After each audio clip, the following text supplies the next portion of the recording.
নমস্কার, আমি সুবীর। আপনারা দেখছেন সুবীরদার লাইফস্টাইল 555। আজকের বিষয় বাস্তুমতে চটজলদি বাড়ির বাইরের রং কি হবে। আজকাল সবাই বাড়ির বাইরের রং একটু রং বেরঙের করে থাকেন, যাতে বাড়িটি অন্যান্য বাড়ির থেকে বিশেষ সুন্দর লাগে। এখনকার নতুন নতুন যে সকল ফ্ল্যাট হচ্ছে, তাদের বাইরের রং ব্যালকনি সহ প্রায় 10-12টি রং দেখতে পাওয়া যায়।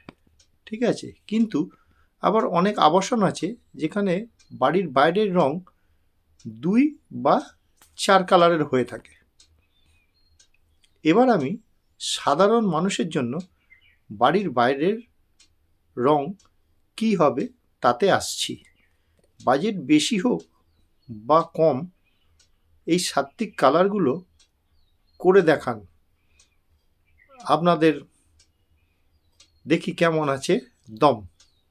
ঠিক আছে, অর্থাৎ যারা সহজ সরল জীবনযাপন করেন, যারা অত রং চং পছন্দ করে না, হ্যাঁ, সাধারণভাবে কি রং ব্যবহার করলে তাদের ছোট্ট বাড়িটিকে সুন্দর লাগে।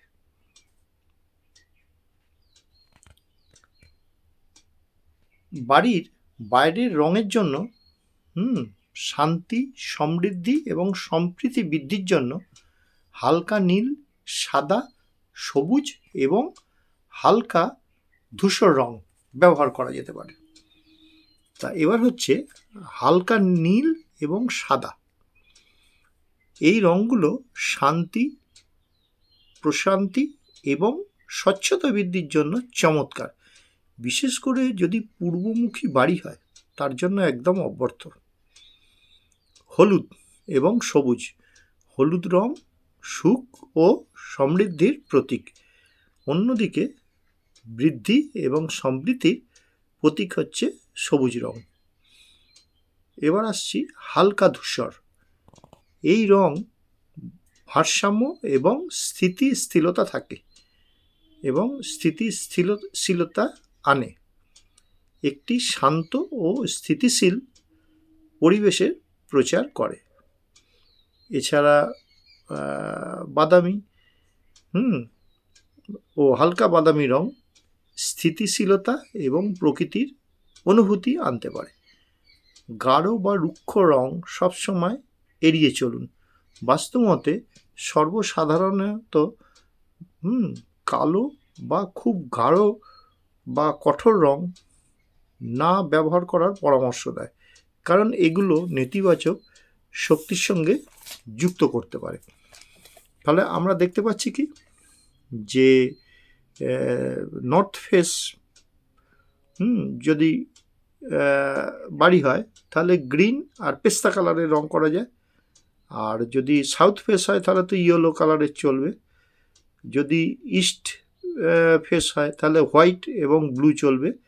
আর যদি সাউথ ইস্ট হয়, তাহলে পিঙ্ক এবং অরেঞ্জ কালার করা চলবে।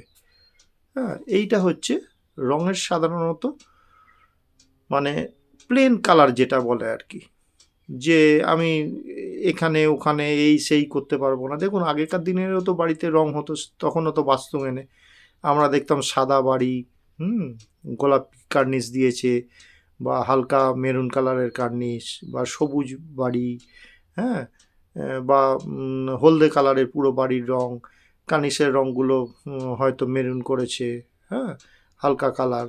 তো কই তাদের তো কোনো অসুবিধা বা কিছু হয় না। ঠিক আছে, সেই রকম আর কি।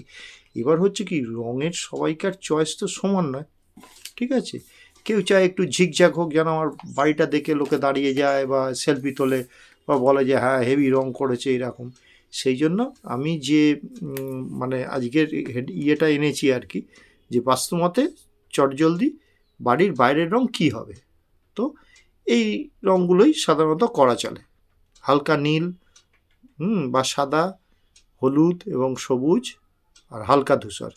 ঠিক আছে, আর কখনোই গাঢ় রং করতে নেই আর কালো রং করতে নেই।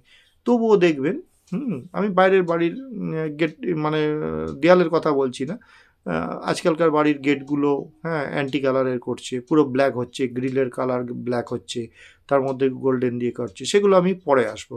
কিন্তু আজকে যে বাড়ির চটজলদি রঙের জন্য যে সাত্ত্বিক রঙগুলো বললাম, এগুলো কেমন লাগলো আমাকে জানাবেন। আশা করি ভিডিওটা আপনাদের ভালো লাগবে। আপনারা ভিডিওটা ভালো লাগলে আপনারা অবশ্যই সাবস্ক্রাইব করবেন। হ্যাঁ, আর আপনারা ভালো থাকবেন, আপনারা সুস্থ থাকবেন। আজকের মতো ভিডিওটা এখানেই শেষ করছি। নমস্কার।